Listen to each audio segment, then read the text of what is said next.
하루의 끝에서 듣는 불교 이야기, 마음을 비추는 지혜. 아침의 첫 숨결이 산을 깨우고 잎새 위의 이슬이 세상에 빛을 건넵니다. 불교의 가르침은 멀리 있지 않습니다. 찻잔의 온기 속에도, 나무의 그림자 속에도 조용히 숨쉬는 자비와 지혜가 머무릅니다. 이곳은 마음이 잠시 멈추는 자리, 당신의 하루 속에 머물다 가는 작은 깨달음의 이야기들입니다. 비워내는 순간 마음은 다시 흐릅니다. 산사의 아침은 고요했습니다. 대웅전 앞에 떨어진 솔잎 하나조차 움직이지 않았고 종소리 대신 찬물 끓는 소리만이 은은히 들려왔습니다. 한 젊은 학생이 산문을 넘어 스승을 찾아왔습니다. 그는 오랫동안 경전을 공부해온 이로 스스로를 깨달음에 가까운 자라 여겼습니다. 그러나 어느 날 문득 자신이 쌓은 지식이 마음의 평안으로 이어지지 않는다는 것을 깨닫고는 스승을 찾아 길을 오른 것이었습니다. 스승은 작은 다실에서 그를 맞이했습니다. 방 안에는 차향이 은은했고 창문 너머로는 바람결에 흔들리는 대숲이 보였습니다. 젊은 학생은 절을 하고 자리에 앉자마자 말했습니다. 스님, 저는 이제껏 경전을 수없이 읽었지만 마음이 고요하지 않습니다. 무엇이 문제입니까? 노 스님은 미소를 지었습니다. 대답 대신 조용히 찻주전자의 물을 따르기 시작했습니다. 투명한 물줄기가 찻잔으로 흘러들어 잔이 가득 차더니 곧 넘치기 시작했습니다. 학생은 황급히 외쳤습니다. 스님, 찻잔이 넘칩니다. 그러자 스승은 손을 멈추고 말했습니다. 그렇다. 너의 마음도 저 찻잔과 같구나. 이미 가득 차 있으니 아무것도 담을 수가 없지. 그 한마디에 젊은 학생은 아무 말도 하지 못했습니다. 그의 머릿속에는 수많은 경전의 문장이 있었지만 그 어떤 말보다 이 단 한 문장이 마음을 흔들었습니다. 스승은 잔을 비우고 다시 물을 따랐습니다. 이번에는 찬물이 고요히 잔에 담겼습니다. 그 향이 방 안을 천천히 채우자 노 스님은 낮은 목소리로 덧붙였습니다. 비워야 향이 머무른다. 너의 지식이 너를 가득 채웠으니 그 안에는 바람도 빛도 들어올 자리가 없구나. 비움은 이름이 아니라 새로움을 맞이할 자리다. 학생은 그제야 고개를 숙였습니다. 그의 마음속에는 아직도 배우고자 하는 열정과 남보다 앞서고 싶은 욕심이 뒤섞여 있었던 것입니다. 그는 그 자리에서 조용히 말했습니다. 스님, 저는 이제 무엇을 해야 합니까? 노 스님은 미소를 지으며 차 한 모금을 들이켰습니다. 그대의 찻잔을 비워라. 공부를 버리라는 것이 아니라 공부 속에서 스스로를 버리라는 뜻이다. 그 말이 끝나자 다실 밖에서 대숲이 흔들렸습니다. 바람이 불어와 찻잎 위에 고인 물방울이 흔들리며 작은 빛을 냈습니다. 젊은 학생은 그 모습을 보며 깨달았습니다. 비움이란 단순히 손을 놓는 것이 아니라 세상을 받아들이는 첫걸음이라는 것을. 그날 이후 그는 스승 곁에 머물며 매일 아침 물을 끓이고 찻잔을 닦았습니다. 그 단순한 일상 속에서 마음은 점점 가벼워졌고 하루는 스승이 그를 부르더니 말했습니다. 그대의 찻잔은 이제 어떤가? 이제는 비어 있습니다. 스승은 고개를 저으며 웃었습니다. 비었다고 생각하는 순간 다시 찬 것이다. 진정한 비움은 비었다는 생각조차 사라질 때 이루어진다. 젊은 학생은 아무 말도 하지 않았습니다. 그는 그 말을 이해하지 못했지만 이해하지 못한 그 상태마저도 받아들였습니다.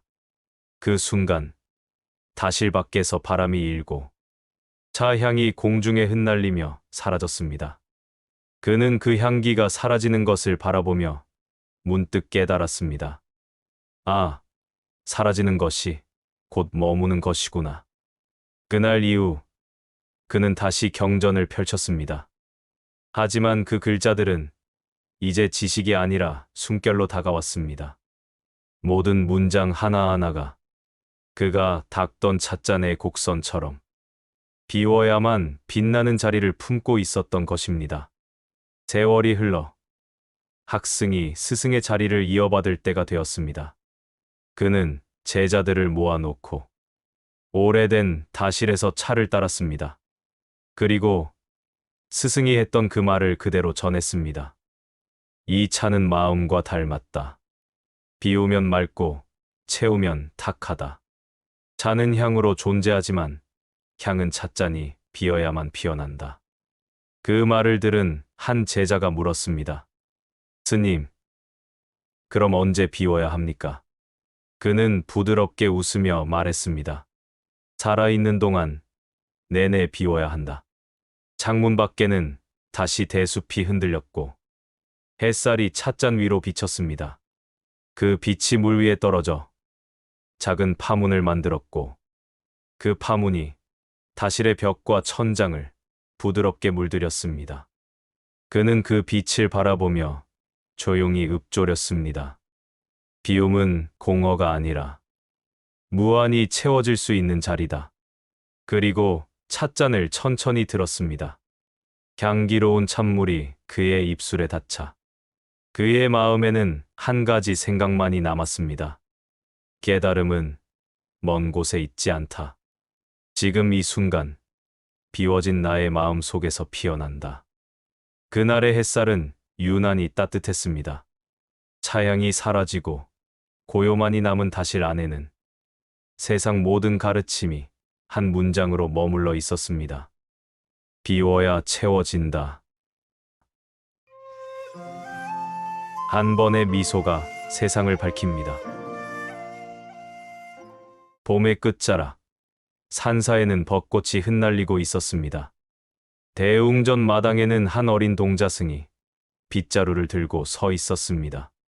막 출가한 지 2달이 된 10살 남짓한 소년이었습니다. 그날은 아침부터 마음이 무거웠습니다. 다른 동자승들이 장난을 치며 웃고 있을 때에도 그는 혼자 마루에 앉아 먼 산만 바라보았습니다. 이상하게도 미소가 잘 지어지지 않았습니다. 그때 한 스님이 다가왔습니다. 회색 가사 위로 꽃잎이 내려앉았지만 스님은 그것을 털지 않았습니다. 고요하면서도 다정한 눈빛으로 물었습니다. 오늘은 왜 이렇게 얼굴이 구름 같으냐? 소녀는 조용히 대답했습니다. 스님, 저는 왜 자꾸 마음이 무거운 걸까요? 웃고 싶은데 웃음이 잘 안 나와요. 스님은 부드럽게 고개를 끄덕였습니다. 그렇구나. 그럼 나와 함께 우물에 가보겠니? 두 사람은 산사 뒤편의 오래된 우물로 향했습니다. 우물은 깊고 맑았으며 바람이 불 때마다 물결이 일어 하늘이 흔들렸습니다. 스님이 말했습니다. 이 우물은 오래전부터 스님들이 얼굴을 비추며 마음을 닦던 곳이란다. 너도 한번 들여다보아라. 소녀는 몸을 숙여 우물 속을 들여다보았습니다. 그 속에는 자신의 얼굴이 비쳤습니다. 하지만 그 얼굴은 조금 슬퍼 보였습니다. 스님, 제 얼굴이 이상해요. 뭔가 흐릿하고 웃지 않아요. 스님은 미소를 지었습니다. 우물은 언제나 맑단다. 흐릿한 건 내 얼굴이 아니라 내 마음이 흐인 거야. 소녀는 그 말을 듣고 잠시 고개를 숙였습니다. 그러자 스님은 손가락으로 물 위에 동그라미를 그리며 말했습니다. 봐라. 마음은 이 물과 같단다. 바람이 불면 물결이 일고 흙이 섞이면 탁해지지. 하지만 잠시 고요히 두면 다시 맑아진다. 그때 비로소 웃음이 떠오른단다. 스님은 우물물을 한 바가지 떠서 손바닥에 흘렸습니다. 이 물은 산에서 내려온 눈 녹은 물이야. 이 물은 차갑지만 세상 모든 생명을 살린단다. 웃음도 마찬가지야. 따뜻해야 하지만 흘러야 해. 붙잡는 순간 얼어버린단다. 소녀는 그 말을 곰곰이 되뇌었지만 아직은 잘 이해되지 않았습니다. 그때 스님이 다시 말했습니다. 이제 내 얼굴을 한번 봐라. 스님은 우물 쪽으로 몸을 기울였습니다. 물 속에는 스님과 소년의 얼굴이 나란히 비쳤습니다. 스님은 조용히 웃었고 그 미소가 물결에 번져 소년의 얼굴에도 닿았습니다. 그러자 신기하게도 소년의 입가에도 미소가 번졌습니다. 그는 스스로도 놀란 듯 손으로 입을 가렸습니다. 스님, 저도 웃고 있네요. 스님은 고개를 끄덕였습니다. 그렇지. 웃음은 나에게서 나는 게 아니라 누군가의 미소를 비출 때 피어난단다. 그 순간 소년의 눈빛이 조금 맑아졌습니다. 그는 물 위를 바라보며 속삭였습니다. 그러면 저는 이제 자주 웃을게요. 다른 사람에게도 제 웃음을 비춰주고 싶어요. 스님은 흐뭇하게 웃으며 말했습니다. 좋다. 하지만 기억하거라. 진짜 웃음은 입이 아니라 마음에서 피어난다. 그날 이후 소녀는 달라졌습니다. 새벽이 되면 마룻바닥을 더 빛나게 닦아두었고 점심 공양 때에는 작은 일에도 감사합니다라는 말을 잊지 않았습니다. 그의 얼굴에는 항상 부드러운 미소가 머물렀습니다. 며칠 뒤 절에 손님이 찾아왔습니다. 비를 맞고 들어온 그는 피곤해 지쳐 앉았지만 소년의 미소를 보며 말했습니다. 이 절에는 따뜻한 햇살이 머무는군요. 그 말에 스님은 멀리서 조용히 미소 지었습니다. 그리고 속으로 이렇게 되뇌었습니다. 햇살은 아이의 마음이었구나. 시간이 흘러 소년은 청년이 되었습니다. 어느 날 스님이 깊은 산속으로 들어가며 말했습니다. 이제 너도 누군가에게 웃음을 남겨라. 청년은 묻습니다. 스님, 저는 아직 깨닫지 못했는데요. 스님은 차분히 대답했습니다. 깨달음은 웃음의 끝에 있다. 그대가 미소 지을 때 누군가의 어둠이 조금 물러나면 그것이 바로 수행이다. 그날 이후 스승은 돌아오지 않았습니다. 사람들은 그가 산속에서 열반에 들었다고 했지만 청년은 슬퍼하지 않았습니다. 스승이 남긴 미소가 여전히 마음 안에서 살아 있었기 때문입니다. 그는 대웅전 앞의 우물로 향했습니다. 그 옛날 처음 웃음을 배웠던 그 자리였습니다. 물속에는 더 이상 어린 소년이 아닌 잔잔한 미소를 짓는 한 수행자의 얼굴이 있었습니다. 그는 조용히 읊조렸습니다. 스님, 당신의 미소는 아직 여기 있습니다. 바람이 불어 벚꽃잎이 우물 위를 덮었습니다. 그 꽃잎 위에 반사된 햇살이 잔잔히 흔들렸습니다. 그 빛이 그의 얼굴을 비추자 그는 자신도 모르게 웃음을 지었습니다. 멀리서 아이들이 뛰어오며 물었습니다. 스님, 왜 웃으세요? 그는 하늘을 바라보며 대답했습니다. 웃음은 이유가 없을 때 가장 아름답단다. 그 말이 끝나자 바람이 우물 위를 스쳐갔습니다. 물결은 원을 그리며 퍼져나갔고 그 안에는 하늘과 구름, 그리고 스승의 미소가 함께 흔들리고 있었습니다. 그는 깨달았습니다. 미소란 마음이 쉬어가는 자리라는 것을. 그리고 그 미소 하나가 누군가의 긴 하루를 환하게 밝힐 수 있다는 것을. 그는 우물가에서 손을 모으고 속삭였습니다. 이제 저는 이유 없이도 웃을 수 있습니다. 작은 그릇에도 우주는 담깁니다. 새벽에 산사는 고요했습니다. 종소리도 멈춘 시간, 하늘에는 희미한 별빛이 남아 있었습니다. 한 수행자가 마룻바닥을 닦으며 하루를 맞이했습니다. 그는 아직 젊었지만 누구보다 부지런했습니다. 그러나 마음 한켠에는 늘 알 수 없는 공허함이 자리하고 있었습니다. 그는 늘 같은 일을 반복했습니다. 새벽에는 마당을 쓸고, 낮에는 경전을 읽고, 저녁에는 예불을 올렸습니다. 하지만 이상하게도 수행이 깊어질수록 마음은 점점 더 무거워졌습니다. 이렇게 살아가는 것이 정말 수행일까? 그는 자신에게 묻곤 했습니다. 어느 날 주지 스님이 그를 부르셨습니다. 내일 공양 바루를 새로 닦아라. 법회에 손님들이 오신단다. 수행자는 고개를 숙여 대답했습니다. 예, 스님. 다음 날 이른 새벽, 그는 법당 옆 작은 창고로 들어갔습니다. 그곳에는 오래된 바루들이 가지런히 놓여 있었습니다. 그는 천천히 바루를 꺼내어 닦기 시작했습니다. 하지만 그 순간 문득 한 생각이 떠올랐습니다. 그릇 하나에 이렇게 정성을 들여야 할까?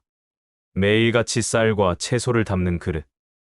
그저 밥그릇일 뿐인데 왜 이렇게 소중히 다루는 걸까? 그가 잠시 손을 멈추자 뒤에서 스승의 목소리가 들렸습니다. 그 바루는 밥그릇이 아니란다. 놀란 그가 돌아보니 스님이 조용히 서 있었습니다. 스승은 미소를 지으며 그의 손에서 바루를 받아 들었습니다.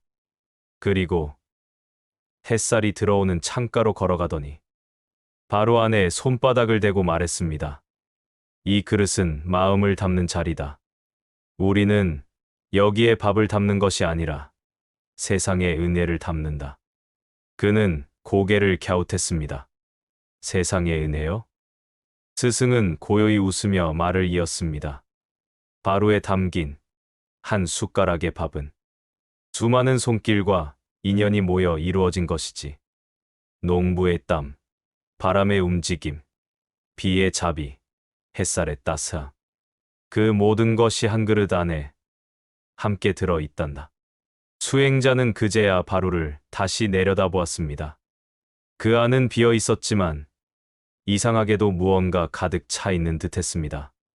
그는 조심스럽게 물었습니다. 그럼 왜 스님들은 늘 바루를 비우신 후에 감사의 절을 올리시나요? 스승은 잠시 눈을 감았다가 답했습니다. 그건 비움의 예법이지. 받은 것을 끝까지 쥐면 그것은 은혜가 아니라 욕심이 된다. 감사는 비움으로 완성되는 법이다. 그 말이 가슴 깊이 스며들었습니다. 수행자는 고개를 숙이고 다시 바루를 닦았습니다. 닦을수록 손끝에 전해지는 감촉이 달라졌습니다. 마치 차가운 돌이 아니라 따뜻한 생명을 만지는 듯했습니다. 그날 점심 공양 시간, 법당에는 손님들이 가득했습니다. 공양종이 울리고 모두가 바루를 앞으로 내밀었습니다. 수행자에게도 밥 한 숟가락, 나물 한 점, 국 한 모금이 담겼습니다. 그는 손을 모으고 속삭였습니다. 이 밥 한 숟가락에 세상의 모든 인연이 함께 있습니다. 그가 밥을 들려는 순간 맞은편의 한 노승이 조용히 웃으며 그를 바라보았습니다. 그대는 지금 공양을 하는가? 아니면 마음을 나누는가? 그는 잠시 머뭇거렸습니다. 둘 다입니다. 노승은 고개를 끄덕이며 말했습니다. 그렇다면 이미 수행을 하고 있구나. 공양은 배를 채우기 위한 일이 아니라 마음을 나누기 위한 행위다. 그날 이후 그는 바루를 닦을 때마다 마음이 달라졌습니다. 그릇에 윤이 나기 시작했고 그 속에 담긴 밥알 하나하나가 살아있는 듯했습니다. 가끔 마을 사람들이 절에 와 음식을 보시하면 그는 가장 먼저 그 음식의 향을 맡으며 감사의 절을 올렸습니다. 그리고 자신이 먹을 몫을 조금 덜어내 어린아이들에게 건넸습니다. 이것이 진짜 공양이란다. 스승의 말이 떠올랐습니다. 시간이 흘러 그는 어느새 노승이 되었습니다. 매일 새벽이면 바루를 꺼내어 닦았습니다. 바루는 예전보다 조금 닳고 색이 바랬지만 그의 손길 아래에서 여전히 고요히 빛났습니다. 그는 어느 날 제자들에게 말했습니다. 이 바로에는 두 가지가 담겨야 한다. 하나는 감사, 하나는 나눔이다. 감사는 받은 것을 잊지 않는 마음이고, 나눔은 그것을 혼자 가지지 않는 마음이다. 제자 중 한 명이 물었습니다. 스님, 그럼 비움은 무엇입니까? 그는 미소를 지으며 대답했습니다. 비움은 감사와 나눔 사이의 숨결이지. 감사로 채우고 나눔으로 비울 때 마음은 고요해진다. 그 말에 제자들은 고개를 숙였습니다. 그날 저녁, 스님은 제자들과 함께 바로 공양을 했습니다. 모두가 조용히 밥을 먹고 마지막 한 숟가락을 남겼습니다. 그는 그 잔밥을 들고 말했습니다. 이 한 숟가락은 남은 것이 아니라 남겨진 것이다. 세상은 이 한 숟가락의 마음으로 이어진다. 그는 그 밥을 작은 새 한 마리에게 나누어 주었습니다. 새는 고개를 숙이며 밥알을 쪼았고, 그 순간 마당 한쪽에서 바람이 일어 등잔불이 부드럽게 흔들렸습니다. 그는 그 빛을 바라보며 조용히 속삭였습니다. 바로는 그릇이 아니라 마음의 모양이구나. 밤이 깊어가고 산사의 종소리가 울렸습니다. 스님은 마지막으로 바로를 깨끗이 닦아 그 옆에 고이 내려놓았습니다. 그 안은 비어 있었지만 어딘가 충만한 빛이 머물러 있었습니다. 그는 합장하고 눈을 감았습니다. 모든 존재가 서로를 채우고 비우는 그 순환 속에서 진리는 숨 쉬고 있구나. 그날 밤, 달빛이 법당 안으로 스며들었습니다. 그 빛은 바로 위에 고요히 내려앉았고, 그 안에는 바람의 소리, 사람의 온기, 그리고 세상의 모든 인연이 함께 머물러 있었습니다. 나눔은 가난이 아니라 풍요의 다른 이름이다. 뿌리 깊은 바람은 소리 없이 기도합니다. 산 아래 작은 마을에 오래된 절이 하나 있었습니다. 그 절의 마당 한가운데에는 한 그루의 나무가 서 있었습니다. 누가 심었는지는 아무도 몰랐습니다. 단지 오래전부터 그 자리에 있었고, 스님들이 세월을 두고 오가며 그늘 아래서 쉬곤 했습니다. 봄이면 연두빛 잎이 피어나고, 여름이면 그 잎들이 부처님 그림자를 덮어주었으며, 가을이면 붉은 마음을 흩뿌렸습니다. 겨울이면 온몸이 앙상해져도 묵묵히 그 자리를 지켰습니다. 어느 날 산문을 찾은 한 수행자가 나무 앞에 멈춰 섰습니다. 그는 긴 세월 방황하다가 이 절에 머물게 된 이였습니다. 마음을 내려놓고 싶었지만 내려놓을수록 더 어지러워졌습니다. 그날도 그는 나무를 바라보며 중얼거렸습니다. 저 나무는 왜 저리도 흔들리지 않을까? 그때 스님이 다가와 조용히 말했습니다. 저 나무는 흔들리지 않는 것이 아니라 바람과 함께 흔들리며 서 있는 것이다. 그 말은 단순했지만 그의 마음 한가운데 파문처럼 번졌습니다. 그날 이후 그는 매일 새벽마다 나무를 찾아와 앉았습니다. 아침 이슬이 잎에 맺히는 소리를 들으며 호흡을 고르고 바람에 흔들리는 나뭇가지를 보며 자신을 비웠습니다. 시간이 흐르면서 그는 깨달았습니다. 나무는 말하지 않지만 하루도 수행을 멈춘 적이 없구나. 그의 수행은 나무와 함께 이어졌습니다. 봄에는 잎이 피어나는 것을 보며 생명의 기쁨을 배웠고, 여름에는 폭우 속에서도 꺾이지 않는 인내를 배웠습니다. 가을에는 낙엽이 되어 떨어지는 것을 보며 무상의 법을 느꼈습니다. 그리고 겨울에는 잎 하나 남지 않은 가지 끝에서 비움의 아름다움을 깨달았습니다. 그는 스승에게 말했습니다. 스님, 이 나무는 저에게 법을 설합니다. 스승은 고개를 끄덕였습니다. 그렇다. 세상의 모든 존재는 이미 설법을 하고 있다. 다만 듣는 귀가 열리지 않았을 뿐이다. 그때부터 그는 나무 아래서 참선하고 지나가는 사람들에게 물을 나누어 주었습니다.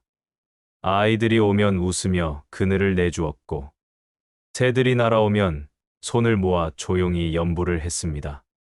그의 마음은 점점 나무처럼 고요해졌습니다. 말이 줄고, 욕심이 줄고, 마침내는 세상에 대한 원망도 사라졌습니다. 그는 어느 날 문득 나무에게 속삭였습니다. 너는 왜 그 자리를 떠나지 않니? 나무는 바람결에 잎을 흔들며 대답하는 듯 했습니다. 나는 떠나는 법을 알지 못한다. 다만, 이 자리에서 모든 것을 맞이할 뿐이다. 그 말이 마음에 깊이 남았습니다. 그는 깨달았습니다. 수행이란 떠나는 것이 아니라 그 자리를 지키는 것임을. 세월이 더 흘러 수행자는 늙었습니다. 그의 머리는 휘어졌지만 눈빛은 여전히 맑았습니다. 어느 여름날, 그는 나무 아래에서 마지막 참선을 했습니다. 그날따라 바람이 유난히 잔잔했습니다. 그는 합장한 채 조용히 속삭였습니다. 오늘도 내 그늘이 고맙구나. 나는 이제 이 자리에서 머물러도 괜찮을 것 같다. 그가 눈을 감자 한 줄기 바람이 나뭇잎 사이로 흘러내렸습니다. 잎들은 조용히 흔들리며 그를 감쌌습니다. 그날 밤, 절에는 맑은 비가 내렸습니다. 이 이튿날 새벽, 스님들이 마당을 지나가다 그가 나무 아래 앉아 있는 것을 발견했습니다. 그는 미소를 머금은 채 앉은 모습 그대로 열반에 들었습니다. 스님들은 그의 곁에 향을 피우고 예를 올렸습니다. 그리고 누군가 조용히 말했습니다. 그는 결국 나무처럼 수행을 마쳤구나. 그 뒤로 절에서는 그 나무를 기도의 나무라 불렀습니다. 누군가 슬퍼서 울면 그 아래로 와 앉았고, 누군가 기도하면 잎이 바람에 흔들렸습니다. 그리고 누구든 그 나무 아래에서 마음을 쉬면 이상하게도 눈물이 맑아지고 마음이 조금 더 따뜻해졌다고 했습니다. 시간이 흘러 나무는 더 크고 아름답게 자랐습니다. 사람들은 나무 아래에 돌탑을 쌓고 그 위에 작은 바루와 향을 올렸습니다. 비가 오면 잎이 그 향을 지켜주었고, 햇살이 내리면 그늘이 탑을 감쌌습니다. 누군가는 묻습니다. 저 나무는 왜 그리도 곱게 서 있을까? 그러면 스님들은 웃으며 대답했습니다. 저 나무는 지금도 기도 중이란다. 비가 와도, 바람이 불어도 그 모든 것을 품으며 세상을 위해 염불하고 있다. 밤이 되면 산사는 고요해지고 나무의 그림자가 달빛 아래 길게 드리워졌습니다. 그 그림자는 마치 합장한 수행자의 모습 같았습니다. 바람이 스치면 잎들이 서로 부딪히며 작은 소리를 냈습니다. 그것은 마치 연불 같았습니다. 모든 생명이 평안하기를, 바람이 머무는 자리마다 자비가 깃들기를. 누군가 그 소리를 듣고 말했습니다. 저건 나뭇잎의 소리가 아니라 그 나무가 세상에 올리는 기도구나. 이후로 저를 찾는 이들은 그 나무 앞에서 손을 모으곤 했습니다. 어떤 이는 슬픔을 내려놓고 어떤 이는 새로운 다짐을 얻었습니다. 시간이 흘러 계절이 수없이 바뀌었어도 그 나무는 한 자리를 떠나지 않았습니다. 비가 오면 비를 맞고 눈이 내리면 눈을 품고 그저 고요히 세상을 향해 서 있었습니다. 그 모습은 마치 한 수행자가 세월의 바람 속에서도 자비를 잃지 않는 모습과 같았습니다. 사람들은 그 나무를 보며 깨달았습니다. 기도란 말로 하는 것이 아니라 하루하루 버텨내는 것이라는 사실을. 그리고 그 나무는 오늘도 여전히 서 있습니다. 바람을 따라 잎이 흔들릴 때마다 그 소리는 세상에 들리지 않는 연불이 되어 흘러갑니다. 모든 생명은 서로를 지탱하며 살아간다. 한 그루의 나무도 그 자체로 하나의 수행자다. 텅 빈 방에도 향기는 머뭅니다. 산사의 오후는 유난히 고요했습니다. 바람 한 점 없이 정적이 감돌았고 법당의 종소리마저 멀리서 희미하게 울렸습니다. 그날 한 제자가 스승의 방을 정리하고 있었습니다. 스승은 며칠 전 새벽에 열반에 들었습니다. 평생 한마디 꾸짖음 없이 언제나 미소로 사람을 맞이하던 분이었습니다. 제자는 방 안의 물건 하나하나를 바라보았습니다. 탁자 위에는 다 식은 찻잔이, 벽에는 낡은 염주가 걸려 있었습니다. 책상 모퉁이에는 반쯤 다른 향갑이 있었고 그 옆에는 바람에 흔들린 향의 재가 부서져 있었습니다. 그는 천천히 향갑을 열었습니다. 그 안에는 향 하나가 남아 있었습니다. 그 향에서 아직도 은은한 향기가 났습니다. 그는 그 냄새를 맡으며 속삭였습니다. 스승님, 향은 타버렸는데 왜 향기는 아직 남아 있나요? 그때 바람 한 줄기가 들어와 방 안을 스쳤습니다. 향의 재가 공중으로 흩날렸습니다. 그는 그것을 손바닥으로 받아보려 했지만 재는 금세 사라졌습니다. 그러나 이상하게도 그 순간 방 안의 공기는 더 향기로워졌습니다. 그는 깨달았습니다. 스승님은 떠나셨지만 그 가르침의 향은 여전히 머물고 있구나. 그는 눈을 감고 그 향을 느꼈습니다. 그 향은 부드럽게 번져나가며 마치 스승의 목소리처럼 귓가를 감쌌습니다. 모든 것은 사라지지만 진심으로 행한 일은 남는다. 그는 눈을 떴습니다. 방은 그대로였지만 어쩐지 따뜻했습니다. 그는 스승이 평소 앉던 방석 앞에 앉았습니다. 그 자리에 아직 온기가 남아있는 듯 했습니다. 그는 마치 스승이 옆에 있는 듯 속삭였습니다. 스승님, 저는 아직 깨닫지 못했습니다. 그러자 마음속에서 스승의 목소리가 들려오는 듯 했습니다. 깨달음은 새로 생기는 것이 아니라 이미 내 안에 있던 것을 알아보는 일이다. 그는 조용히 숨을 고르며 주위를 둘러보았습니다. 낡은 탁자, 다른 염주, 닫힌 창문. 그 모든 것들이 이제는 새로워 보였습니다. 그는 한참 동안 그 자리에 앉아 있었습니다. 시간이 흘러 해가 저물 무렵 창문 틈으로 붉은 노을빛이 방 안으로 스며들었습니다. 그 빛은 향의 제 위에 내려앉아 마치 금빛 가루처럼 반짝였습니다. 그는 손을 모으고 절을 올렸습니다. 스승님, 이제 알 것 같습니다. 비워야 향이 머무는 법이군요. 그는 향갑을 닫고 방을 나서려 했습니다. 그러나 문 앞에서 다시 발걸음을 멈췄습니다. 그리고 문을 돌아보았습니다. 햇살이 비추는 그 빈 방은 왠지 이전보다 더 환하게 빛나고 있었습니다. 그는 미소를 지었습니다. 빈 방이지만 가득 차 있구나. 그날 밤 그는 잠을 이루지 못했습니다. 달빛이 뜰악을 비추고 솔바람이 지붕 위를 스쳤습니다. 그는 스승의 말을 떠올렸습니다. 비움은 사라짐이 아니라 존재의 또 다른 형태다. 그는 그제야 깨달았습니다. 스승은 사라진 것이 아니라 형태만 바꿔 세상 속에 머물고 있다는 것을. 그날 이후 제자는 매일 아침 그 방의 창문을 열고 향 하나를 피웠습니다. 방 안은 언제나 조용했고 그 향은 마당을 넘어 산길 끝까지 퍼져나갔습니다. 비 오는 날에도 눈 오는 날에도 은은하게 절 안을 감쌌습니다. 그는 어느 날 제자들에게 말했습니다. 비움은 공허가 아니라 그리움이 머무는 자리다.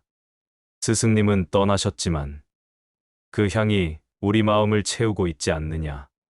그 말에 제자들은 조용히 고개를 숙였습니다. 그리고 모두가 향 하나씩을 피웠습니다. 불빛이 깜빡이며 방 안을 비추었습니다. 그 순간 스승의 그림자가 벽 위에 희미하게 드리워졌습니다. 그는 속삭였습니다. 스승님, 그 향기는 여전히 여기에 있습니다. 밤이 깊어가자 바람이 일었습니다. 향연기가 하늘로 피어올랐습니다. 그 연기는 천천히 마치 합장하듯 두 손 모은 모양이 되었습니다. 그는 눈을 감았습니다. 그리고 마음속으로 그 향을 따라갔습니다. 어디서나 느껴지는 따뜻한 온기. 그것은 스승의 미소 같았습니다. 그는 깨달았습니다. 사람의 생은 사라질지라도 그 마음의 향기는 세상에 남는다는 것을. 그는 조용히 읊조렸습니다. 모든 존재는 향기처럼 머문다. 비록 타버릴지라도 그 향은 사라지지 않는다. 이후 저를 찾는 사람들은 그 방을 빈 방이라 부르지 않았습니다. 대신 이렇게 불렀습니다. 향이 머무는 방. 그곳에는 아무것도 없지만 모든 것이 있었습니다. 말이 사라져도 마음이 남고 몸이 사라져도 향이 남았습니다. 그 향은 오늘도 바람을 타고 흘러갑니다. 스승이 떠난 그 빈 방에서 세상을 향한 조용한 기도가 이어지고 있습니다. 비움은 끝이 아니라 향기로 이어지는 시작이다. 흘러가는 구름이 법을 설합니다. 가을의 끝, 산사는 안개에 덮여 있었습니다. 새벽 공기가 서늘했고 종소리는 멀리서 천천히 퍼져나갔습니다. 그날 새벽, 노승은 조용히 눈을 떴습니다. 그의 나이는 이미 80을 넘겼고 걸음은 느렸지만 마음은 고요했습니다. 그는 매일 새벽마다 마당에 낙엽을 쓸었습니다. 누군가 대신해주겠다고 하면 언제나 웃으며 말하곤 했습니다. 이건 낙엽을 쓸기 위한 일이 아니네. 내 마음을 쓸고 있는 걸세. 그날도 그는 낡은 빗자루를 들고 천천히 마당을 걸었습니다. 달빛이 희미하게 남은 뜰 위에는 이슬이 내리고 소나무 그림자가 길게 드리워져 있었습니다. 그는 그 그림자를 보며 속삭였습니다. 그림자는 사라져도 빛은 여전히 있구나. 그의 손끝에 힘이 점점 빠졌습니다. 몸은 쇠약해졌지만 마음은 그 어느 때보다 맑았습니다. 법당 앞에 앉아 하늘을 올려다보니 구름 한 조각이 천천히 흘러가고 있었습니다. 그는 그 구름을 바라보다가 혼잣말처럼 중얼거렸습니다. 저 구름은 어디로 가는 걸까? 제자가 다가와 조용히 물었습니다. 스님, 구름이 어디로 가는지 궁금하십니까? 노승은 고개를 끄덕이며 웃었습니다. 저 구름은 흘러가지만 사라지지 않는다. 모양만 달라질 뿐 물이 되어 돌아오고 안개가 되어 머문단다. 사람의 삶도 그와 같지 않겠니? 제자는 잠시 말이 없었습니다. 그 말이 너무 단순했지만 그 안에 담긴 무게는 깊었습니다. 그날 밤, 노승은 등잔불을 켜고 오래된 일지를 펼쳤습니다. 그 안에는 평생의 수행 기록이 적혀 있었습니다. 무엇을 얻으려 하지 말 것, 이루어도 머물지 말 것, 머물러도 집착하지 말 것. 그는 그 글을 천천히 읽고 미소를 지었습니다. 참 긴 세월이었구나. 그러나 결국 나는 아무것도 얻지 않았네. 하지만 그 말에는 슬픔이 없었습니다. 그의 눈빛에는 맑은 하늘처럼 청정한 평온이 깃들어 있었습니다. 그때 바람이 불어 창문이 흔들렸습니다. 촛불이 잠시 흔들리더니 금세 다시 안정되었습니다. 노승은 그 불빛을 바라보며 속삭였습니다. 바람도 불도 잠시 흔들릴 뿐 사라지지는 않지. 깨달음도 그런 것이겠지. 그는 창문을 열고 하늘을 바라보았습니다. 구름이 달빛을 덮었다가 다시 흘러갔습니다. 그 흐름이 너무도 자연스러워서 그는 웃음이 났습니다. 그 순간 문 밖에서 제자의 목소리가 들렸습니다. 스님, 차를 올려드릴까요? 그는 대답했습니다. 괜찮네. 오늘은 달빛으로 충분하네. 그의 목소리는 바람처럼 부드러웠습니다. 그날 밤, 그는 등잔불을 끄고 가부좌를 틀었습니다. 눈을 감은 채 아주 깊고 고요한 호흡을 이어갔습니다. 이 이튿날 새벽, 제자가 문을 열었을 때 노승은 앉은 그대로 조용히 눈을 감고 있었습니다. 그의 입가에는 미소가 머물러 있었습니다.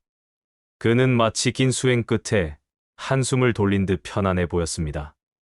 방 안에는 향 한 자루가 피워져 있었습니다. 그 향은 천천히 타오르며 구름처럼 연기를 피워 올렸습니다. 그 연기는 천천히 창문 밖으로 흘러나가 잔얼이 안개 속으로 섞여들었습니다. 제자들은 울지 않았습니다. 그들은 조용히 절을 올렸습니다. 누군가는 속삭였습니다. 스님은 이제 구름이 되셨구나. 며칠 뒤, 절 위로 큰 비가 내렸습니다. 그 비는 부드럽고 따뜻했습니다. 스님이 사랑하던 마당의 낙엽들이 그 비 속에서 흩날렸습니다. 그 후로 제자들은 낙엽을 쓸 때마다 언제나 하늘을 올려다보곤 했습니다. 구름 한 조각이라도 보이면 누군가는 조용히 미소 지었습니다. 스님이 오늘도 내려다보시는구나. 계절이 바뀌고 세월이 흘렀습니다. 산사에는 새 제자들이 들어오고 옛 제자들은 먼 곳으로 떠나갔습니다. 하지만 스승의 이야기는 여전히 전해졌습니다. 그가 마지막 남긴 말은 단 한 줄이었습니다. 사람의 생은 머무는 게 아니라 흘러가는 것이다. 그러나 흘러간다고 사라지는 것은 아니다. 그 말은 돌에 새긴 글처럼 오래 남았습니다. 비가 와도 눈이 와도 그 말은 사라지지 않았습니다. 어느 봄날 젊은 수행자가 절에 찾아왔습니다. 그는 스님의 이야기를 듣고 묻습니다. 스승님은 정말로 구름이 되셨나요? 노스님이 조용히 웃으며 대답했습니다. 그대가 구름을 볼 때마다 그분이 떠오른다면 이미 그분은 그대 안에 머물고 있는 게 아니겠느냐. 젊은 수행자는 고개를 끄덕였습니다. 그날 저녁, 그는 법당 마루에 앉아 서쪽 하늘로 흘러가는 구름을 바라보았습니다. 구름은 붉은 노을빛에 물들어 마치 부처의 가사처럼 빛나고 있었습니다. 그는 합장했습니다. 스님, 저는 아직 미숙하지만 언젠가 저도 구름처럼 살겠습니다. 그 순간 바람이 불어와 솔잎 사이로 맑은 소리가 났습니다. 마치 누군가의 웃음 같았습니다. 그는 미소 지었습니다. 구름은 멀어졌지만 그의 마음은 조금 더 맑아졌습니다. 그날 밤, 하늘은 별이 가득했고 산사 위에는 얇은 안개가 흘렀습니다. 누군가는 그것을 구름이라 불렀고 누군가는 스님의 숨결이라 불렀습니다. 그러나 모두가 알고 있었습니다. 그것은 단지 하나의 이름일 뿐이라는 것을. 이 세상 모든 것은 이름을 넘어 흐르고 그 흐름 속에서 서로를 이어주고 있음을. 그리하여 사람들은 지금도 말합니다. 노승의 구름은 사라진 적이 없다. 다만 하늘의 모양을 바꿔 다시 우리 곁에 머물고 있을 뿐이다. 돌 위의 발자국이 시간을 멈춥니다.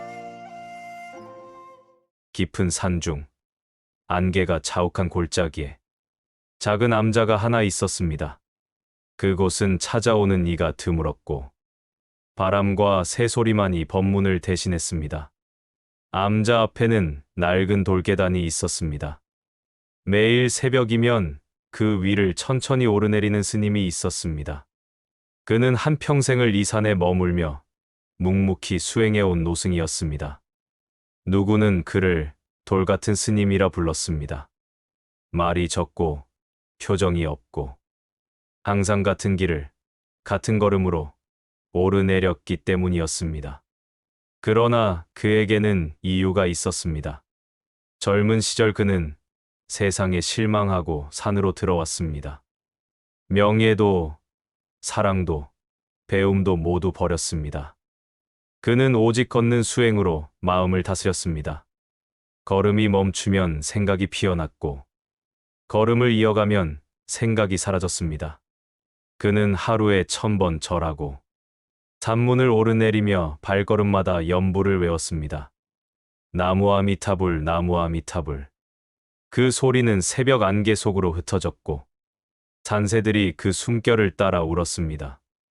세월이 흘렀습니다. 그의 발은 거칠어지고, 발 아래의 돌은 조금씩 달아갔습니다. 하지만 그는 멈추지 않았습니다. 어느 날, 저를 찾은 행자가 그 모습을 보았습니다. 스님은 비 오는 날에도, 눈 오는 날에도 같은 자리를 걷고 있었습니다. 행자는 물었습니다. 스님, 왜 매일 같은 길을 오르시나요? 산에는 더 많은 길이 있는데요. 스님은 걸음을 멈추지 않은 채 대답했습니다. 길이란 걷는 자에게 생기는 것이네. 나는 이 길 위에서 나를 지우고 있네. 행자는 이해하지 못했습니다. 그는 고개를 갸웃하며 물었습니다. 그렇게 걸으면 스님 발자국이 남지 않습니까? 노승은 잠시 걸음을 멈추고 미소를 지었습니다. 남는 건 발자국이 아니라 마음에 자취한다. 그 말은 바람처럼 짧았지만 행자의 가슴에는 오래 남았습니다. 시간이 흘러 노승의 발걸음은 더욱 느려졌습니다. 그의 발바닥에는 굳은 살이 가득했고 그가 지나온 돌계단에는 기이한 흔적이 생겼습니다.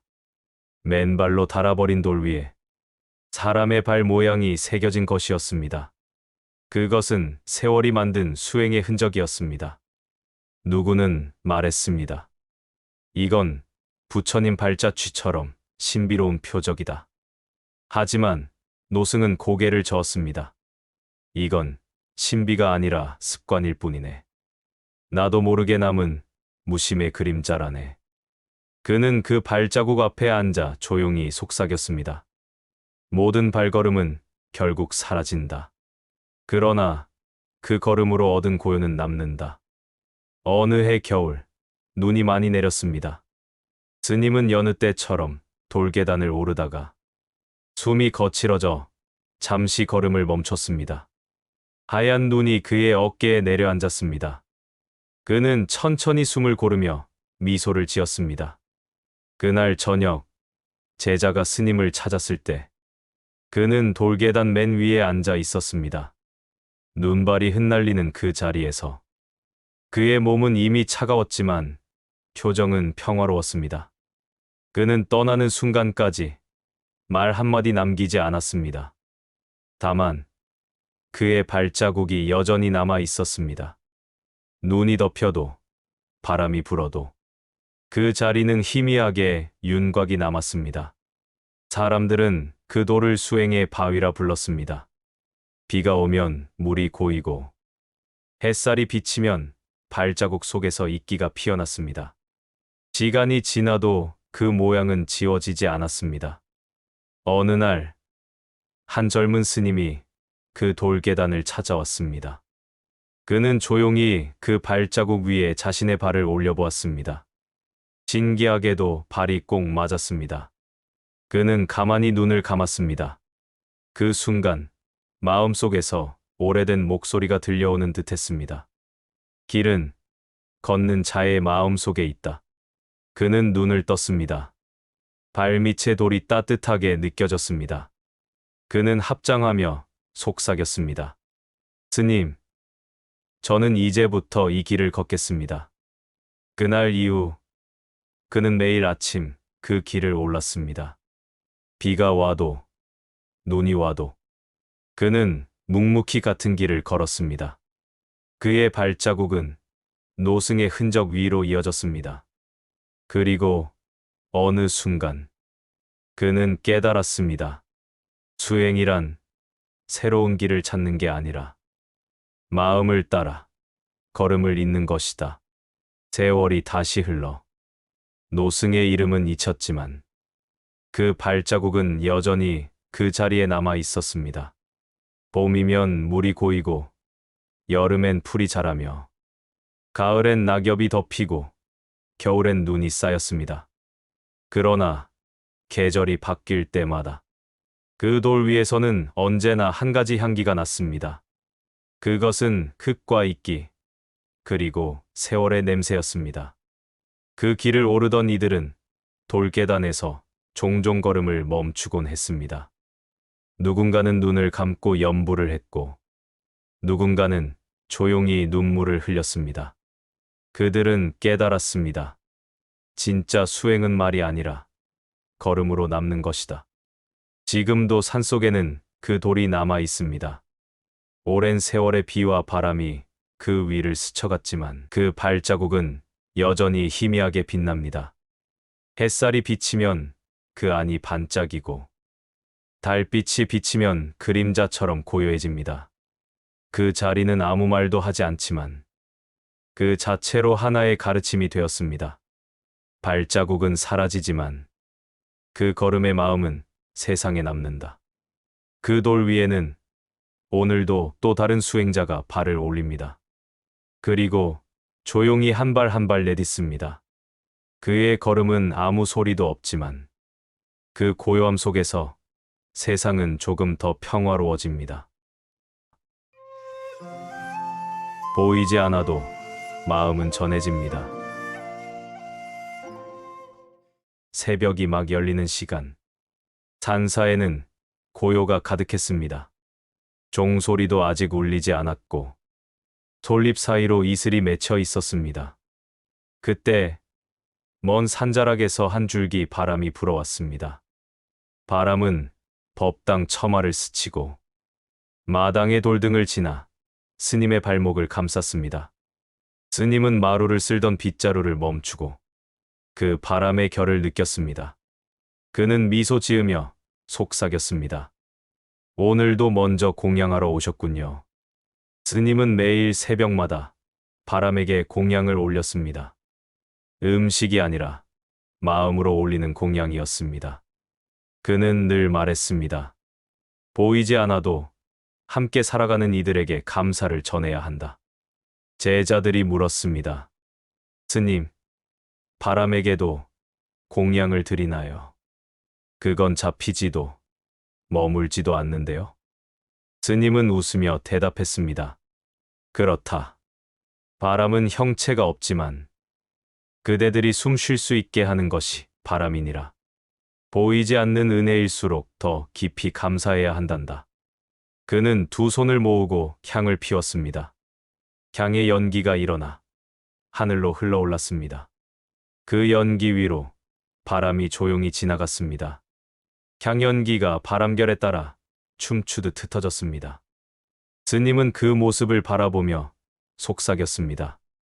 이것이 공양이구나. 보이지 않지만 전해지고 있구나. 그날 낮, 절에는 먼 길을 걸어온 수행자 한 사람이 찾아왔습니다. 그는 말랐고 피곤해 보였습니다. 스님은 미소로 그를 맞이했습니다. 먼 길 오느라 수고했네. 공양하세. 공양 시간이 되자 스님은 작은 그릇 하나를 건넸습니다. 그 안에는 맑은 물이 반쯤 담겨 있었습니다. 수행자는 잠시 머뭇거렸습니다. 스님, 이것만으로 공양이 되겠습니까? 스님은 대답했습니다. 배를 채우는 공양은 잠시지만 마음을 채우는 공양은 오래가네. 이 물은 산의 정기요. 바람의 숨결이 담겨 있지. 그 말에 수행자는 조용히 물을 마셨습니다. 그 물맛은 맑고 시원했습니다. 그리고 이상하게도 그가 앉아 있는 동안 주변의 공기가 부드러워졌습니다. 바람이 살짝 불며 향의 냄새가 퍼졌습니다. 그는 고개를 들었습니다. 스님은 하늘을 바라보며 합장하고 있었습니다. 그 순간 수행자의 마음이 이상하게 따뜻해졌습니다. 스님, 이건 바람의 공양입니까? 그래. 우리가 숨 쉬는 이 바람이야말로 가장 순수한 나눔이란다. 그는 그 말을 오래도록 잊지 못했습니다. 세월이 흘러 그 스님은 병이 들었습니다. 몸이 쇠약해졌지만 그는 여전히 매일 새벽 향을 피웠습니다. 제자들이 말렸습니다. 스님, 이젠 쉬셔야 합니다. 그는 고개를 저었습니다. 바람이 쉬지 않는데 내가 어찌 쉴 수 있겠느냐. 그날도 그는 향을 피우며 속삭였습니다. 바람이여, 오늘도 중생의 고통을 덜어주소서. 그대의 숨결로 이 세상이 고요하길. 그의 목소리는 약했지만 그 진심은 깊었습니다. 그날 밤, 비가 내렸습니다. 산이 젖고 절의 처마 끝에서 물방울이 떨어졌습니다. 그는 바람 소리를 들으며 미소를 지었습니다. 바람이여, 이제 그대에게 맡기겠노라. 그는 조용히 눈을 감았습니다. 창문 틈으로 들어온 바람이 그의 머리맡의 등불을 살짝 흔들었습니다. 그리고 향의 연기를 감싸며 천천히 사라졌습니다. 이튿날 새벽, 제자들이 스승의 방을 열었을 때 그는 미소를 머금은 채 앉아 있었습니다. 창문은 활짝 열려 있었고 바람이 방 안으로 부드럽게 흘러들고 있었습니다. 그들은 향을 피웠습니다. 그 연기는 천천히 하늘로 올라가 산등성이 너머로 흩어졌습니다. 그날 이후 절에서는 매일 새벽 향 하나를 피워 바람에게 올렸습니다. 사람들은 그것을 바람의 공양이라 불렀습니다. 보이지 않지만 세상으로 흩어지는 자비의 기도. 몇 해 뒤 그 절을 찾은 한 젊은 스님이 있었습니다. 그는 새벽 공양 전에 향을 피우며 속삭였습니다. 스승님, 이 향도 닿을까요? 그 순간 바람이 스쳐갔습니다. 향연기가 일어나 하늘로 흩어졌습니다. 그는 눈을 감고 그 흐름을 느꼈습니다. 그리고 마음속으로 들려오는 듯한 목소리를 들었습니다. 공양은 주는 것이 아니라 흘려보내는 것이다. 그는 천천히 눈을 떴습니다. 새벽에 하늘이 붉게 물들고 있었습니다. 바람이 나뭇잎을 흔들며 지나갔습니다. 그 소리는 마치 누군가의 연불 같았습니다. 그는 합장했습니다. 이 바람이 세상 모두에게 닿기를. 그때부터 그는 매일 새벽마다 바람에게 기도했습니다. 어느 날 지나가던 길손이 그를 보고 물었습니다. 스님은 누구에게 기도하십니까? 그는 미소 지었습니다. 누구에게가 아니라 누구를 위해서입니다. 보이지 않는 고통 속에서 살아가는 모든 생명에게 바람을 보냅니다. 길손은 고개를 끄덕이며 절을 떠났습니다. 그날 저녁 산 아래로 바람이 흘러갔습니다. 그 바람은 들판의 농부를 스쳤고 길 잃은 새의 깃을 감싸 안았습니다. 세월이 흘러 절은 낡았지만 새벽마다 향 하나는 여전히 피워졌습니다. 누군가 묻습니다. 그 향은 누구에게 바치는 겁니까? 스님은 대답합니다. 바람에게요. 그 바람이 세상으로 흩어지면 그 향은 모두에게 닿으니까요. 그는 눈을 감고 속삭입니다. 이 향이 바람이 되어 누군가의 마음을 어루만지길. 향연기가 천천히 하늘로 흘러갑니다. 그 연기가 사라지자 바람이 다시 일어납니다. 그리고 세상 어딘가에서 누군가는 이유 없이 편안해집니다. 그것이 바로 바람의 공양입니다. 보이지 않아도 전해지는 마음. 그것이 세상을 지키는 가장 조용한 기도다. 한 마리 나비가 생명을 일깨웁니다. 봄의 첫 새벽, 산사의 마당에는 이른 햇살이 내려앉고 있었습니다. 법당의 기와 지붕 위로는 안개가 스며들고 벚꽃은 막 피어나려는 듯 봉오리를 맺고 있었습니다. 노스님은 마루에 앉아 묵묵히 차를 끓이고 있었습니다. 그의 손은 느렸지만 단정했고 눈빛은 고요했습니다. 그때 한 마리의 나비가 날아왔습니다. 길고 작은 날개가 햇살을 받아 반짝였습니다. 나비는 향로 위로 날아가다 스님의 찻잔 옆에 앉았습니다. 스님은 미소 지으며 속삭였습니다. 먼 길 왔구나. 봄의 사자야. 그는 나비를 쫓지 않았습니다. 그저 찻잔을 들고 향을 피웠습니다. 나비는 잠시 머물다 날아가듯 그 향기 속에서 다시 날개를 퍼덕였습니다. 그날 이후 나비는 매일 아침 같은 시간에 찾아왔습니다. 스님이 차를 끓이면 어김없이 날아와 그 옆에 앉아 있었습니다. 스님은 그 나비에게 말을 걸곤 했습니다. 오늘은 어디서 왔느냐? 오늘은 어떤 바람을 타고 왔느냐? 물론 대답은 없었습니다. 하지만 스님은 마치 오래된 친구와 대화하듯 그 침묵을 즐겼습니다. 며칠 뒤 봄비가 내렸습니다. 꽃잎이 졌고 마당의 흙냄새가 짙어졌습니다. 스님은 평소처럼 마루에 앉아 있었지만 그날은 나비가 나타나지 않았습니다. 그는 잠시 허전한 눈빛으로 하늘을 바라보았습니다. 오늘은 오지 않았구나. 비가 오는 날엔 너도 쉬는 모양이로구나.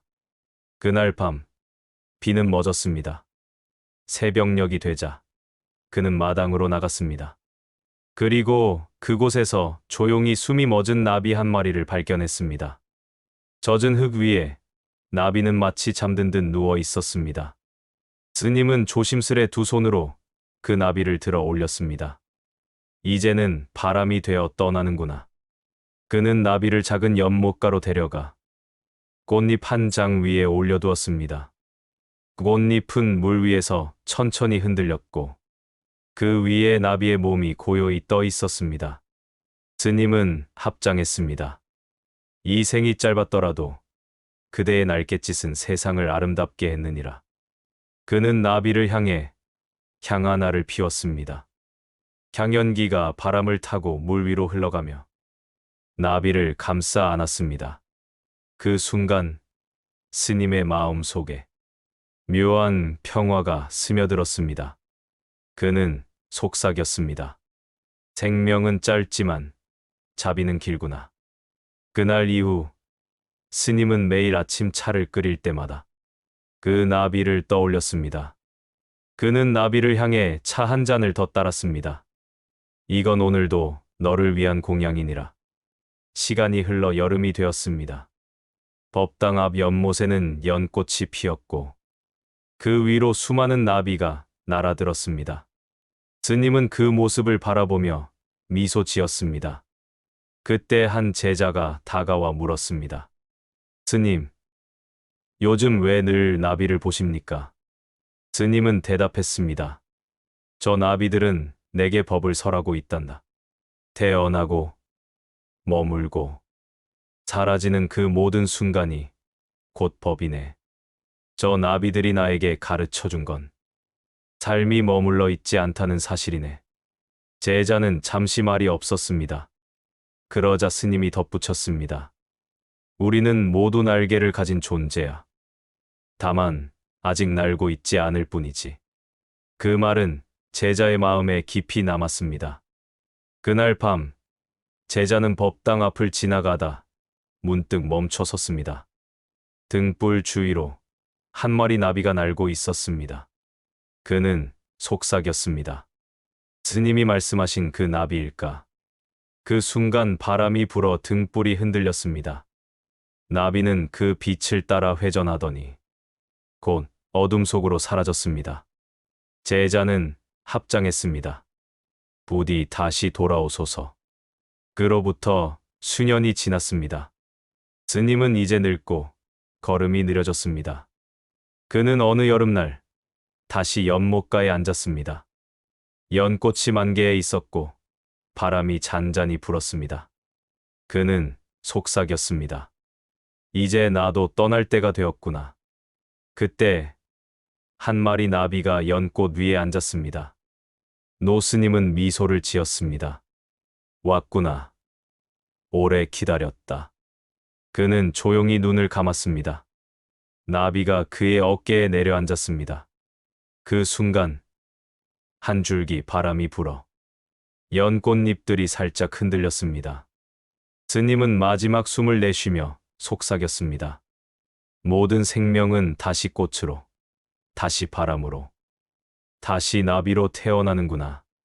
그는 그 말과 함께 고요히 열반에 들었습니다. 이튿날 새벽, 제자들이 법당에 들어왔을 때 스님은 합장한 채로 앉아 있었습니다.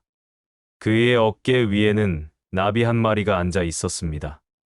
제자들이 가까이 다가가자 그 나비는 하늘로 날아올라 창문을 통해 빛 속으로 사라졌습니다. 그날 이후 사람들은 절의 연못가를 나비의 자리라 불렀습니다. 봄이면 언제나 그곳에 나비들이 모여들었고 그 중 하나는 꼭 스님의 어깨 위를 맴돌았습니다. 사람들은 말했습니다. 스님은 아직 이곳에 계시다. 시간이 더 흘러. 저를 찾은 행자가 연못가에 앉아 있었습니다.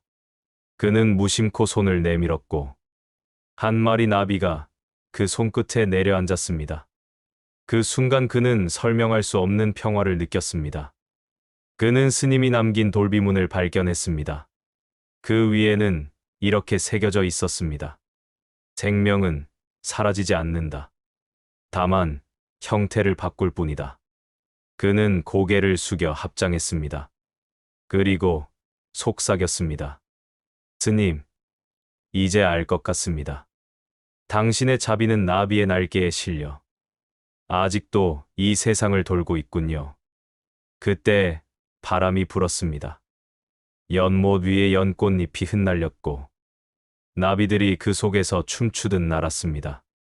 햇살은 그들의 날개를 비추었고 공기 속에는 은은한 향기가 퍼졌습니다. 그는 눈을 감고 그 바람을 들이마셨습니다. 그 향기 속에는 생명의 숨결이 그리고 스님의 미소가 담겨 있었습니다. 그는 속삭였습니다. 나비는 사라지지 않았다. 그저 더 넓은 하늘로 날아간 것뿐이다. 노을이 물러가도 연불은 남습니다. 산 아래로 해가 천천히 기울고 있었습니다. 붉은 빛이 절벽을 감싸고 법당의 금빛 지붕이 서서히 어두워졌습니다. 하루의 끝을 알리는 종소리가 울리자 산사의 스님들은 하나둘 법당으로 모였습니다. 노승은 마루에 앉아 조용히 염주를 돌리고 있었습니다. 그의 손끝은 느리지만 단단했고 그 움직임에는 세월의 무게와 고요함이 함께 깃들어 있었습니다.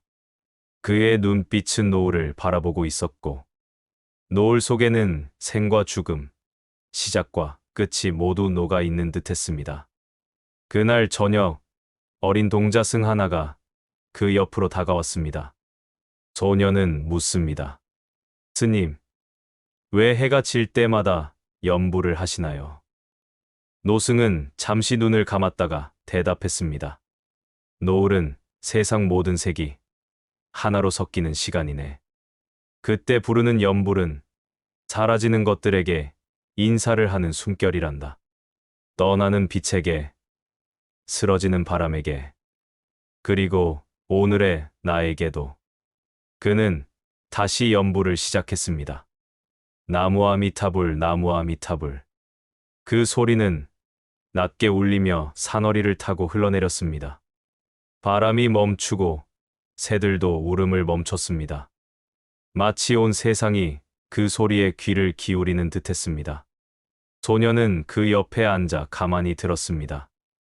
노을빛은 점점 붉어져 두 사람의 그림자를 길게 느렸습니다.